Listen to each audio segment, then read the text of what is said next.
অক্ষরের হাজার হাজার খণ্ডের মূল্য আমার নাই।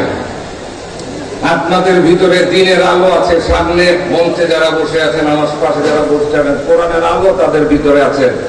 আমি আপনাদের কাছে অতি নগণ্য, তারপরও আপনারা আমাকে প্রধান অতিথি হিসাবে সম্মানিত করায় আমি চিরকৃতজ্ঞ থাকবো আপনাদের প্রতি। আমি একটা ছোট্ট কথা বলতে চাই। এই অনুষ্ঠানটা সম্পূর্ণই একটা অরাজনৈতিক অনুষ্ঠান। এখানে একটা কোরআন প্রতিযোগিতার অনুষ্ঠান। এই জায়গাটায় হয়তো আমাকে প্রধান অতিথি না করলে, আপনারা গতকাল যে কথা বলেছেন মাওলানা ফেরদৌস সাহেব, ওনাদের বা আপনাদের হয়তো এইরকম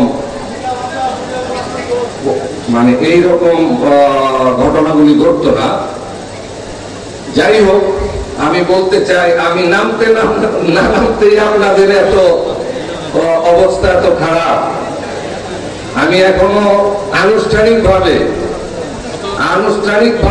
এখনো পর্যন্ত কোন নির্বাচনী কোন অনুষ্ঠান আমি শুরুই করি নাই। আমি এখনো পর্যন্ত চিন্তা ভাবনার মাঝামাঝি আছি। আমি ভাবছি, আমি আপনাদের সাথে কথা বলছি, আপনাদের মতামত নিচ্ছি কারো। এর ভিতরে আপনাদের এই অবস্থা। আর ইনশাআল্লাহ আমি যদি নেমে যাই, আপনাদের কি অবস্থা হবে বলেন।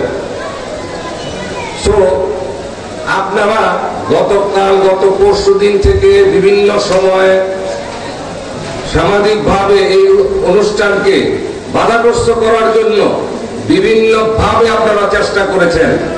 একটা জিনিস মনে রাখবেন যে আমি এই এলাকারই সন্তান, নারায়ণগঞ্জে। আমি নারায়ণগঞ্জবাসীকে বলতে চাই, আমি মেড ইন নারায়ণগঞ্জ। আমার অস্তিত্ব, আমার শিকড় অনেক গভীরে। আপনারা চাইলেই আমাকে মাটি করে দিতে পারবেন না। এটা